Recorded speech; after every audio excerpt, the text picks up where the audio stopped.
Good afternoon. Rupee is smashing through our induction training. We've moved away from the training fields. I mean, he does live next to them, so he goes to them all the time, so there's not much learning involved with me there. This is his second day, his fourth walk, and it's also his last walk because it's holiday cover. But look, we have brought him to a forest. He went in the van. He was a little bit nervous. I opened up the door of the van. He sniffed in the van. I made sure I had a couple of dogs from the last group that I was just dropping off, and I came to get him before I dropped them off so he could get a little experience travelling in the van with other dogs. And he looked in the van and he was like, I have to go in there? And I was like, yeah.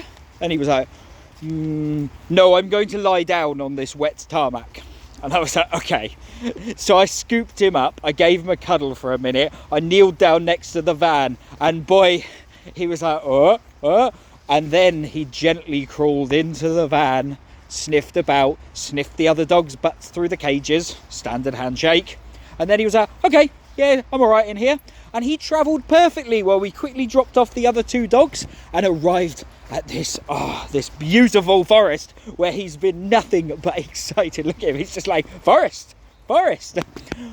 Not only does it have good benefits for him, full of enrichment, full of sights, sounds and smells, it's got good benefits for the two of us as well, because we are under nature's umbrella. While it is pouring with rain, we are somewhat sheltered by the canopy of the trees.